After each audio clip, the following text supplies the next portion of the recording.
Starting with the glorious and compassionate name of Allah. Assalamu alaikum to all of you.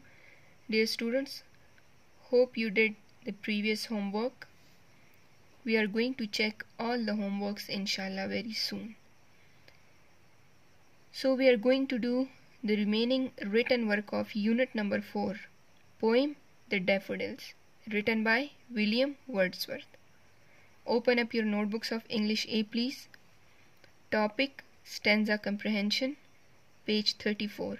Prepare a page, give the heading topic, write down all the topics with blue marker. As you know it very well, you are going to read out the stanza and then you have to answer the questions given at the end. Clear? So start with the first one stanza, give the heading, stanza number 1. Write the stanza with blue marker. Let us read the stanza.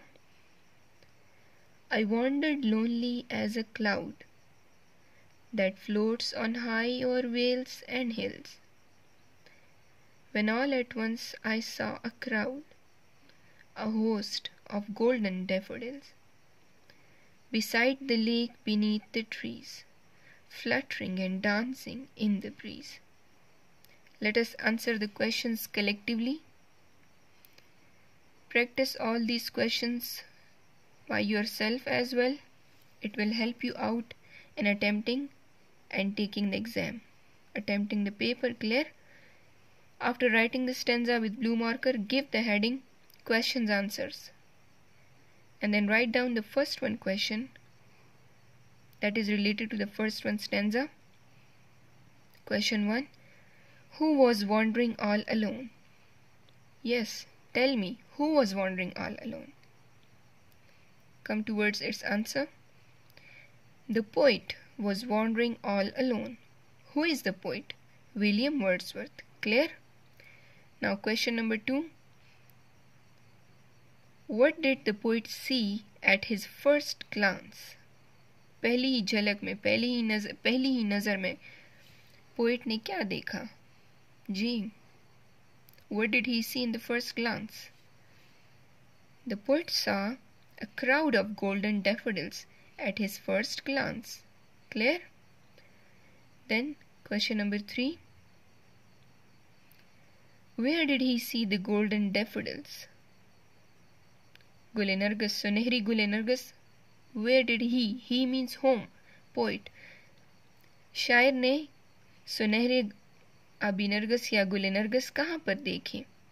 So the answer is he saw the golden daffodils beside the lake under the trees. कहाँ पर? झील के किनारे और दरख्तों के नीचे. Please complete all the requirements. Do neat handwriting as well as do proper presentation. Presentation is of foremost importance. Then question number 4. What were they doing? Now the question is about the daffodils. Clear? What were they doing? So they were moving and dancing in the breeze. वो क्या कर रहे थे? हवा में हिल रहे थे और रक्स कर रहे थे. कौन? गुल-ए-नरगिस.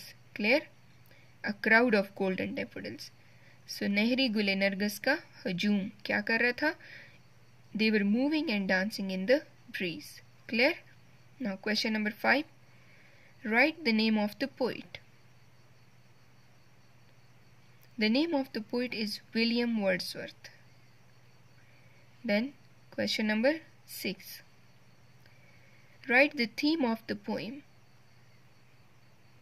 Its answer is nature is the source of happiness, is the theme of the poem. Question number 7.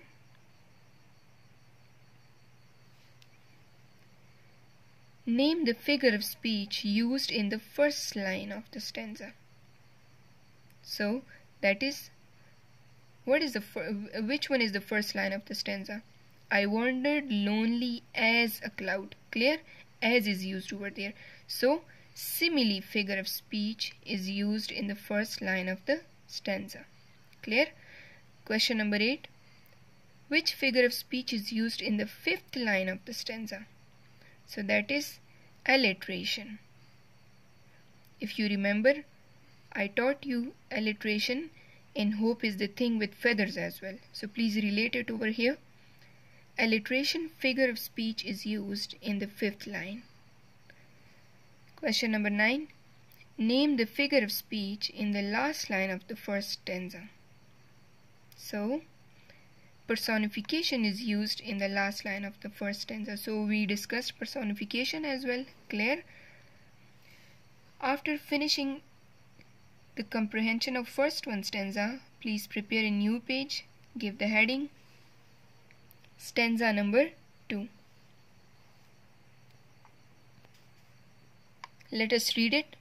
You have to write the stanza with blue marker, whereas you can highlight the important terms in the answers.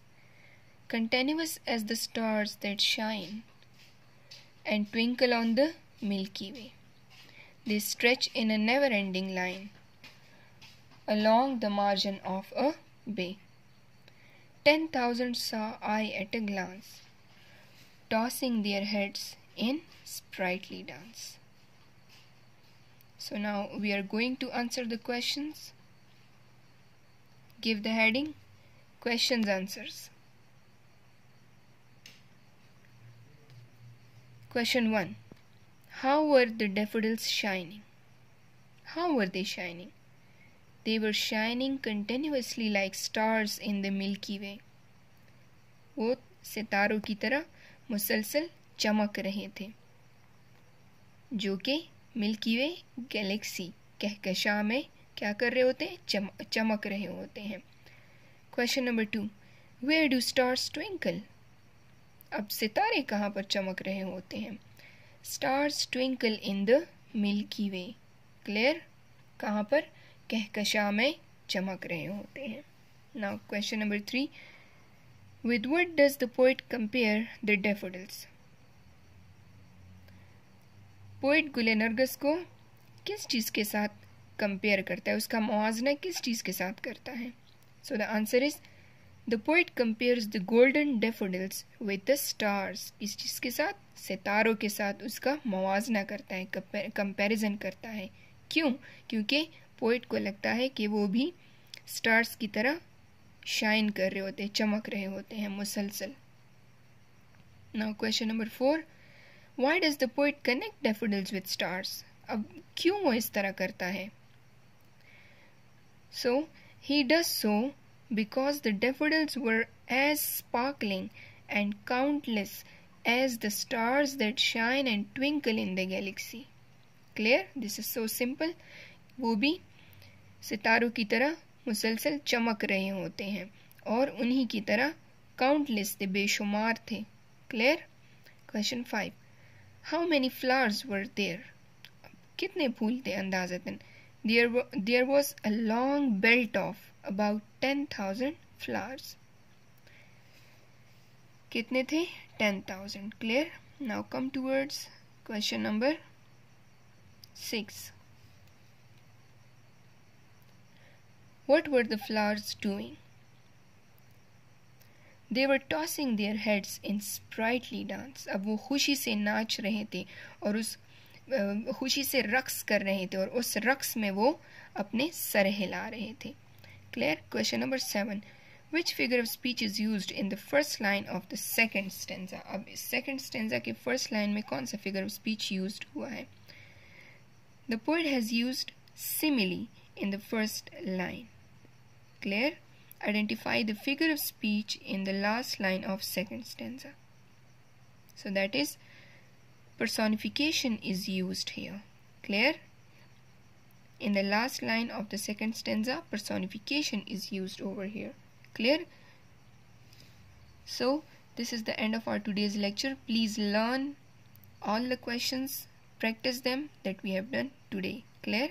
Thank you so much. Allah Hafiz.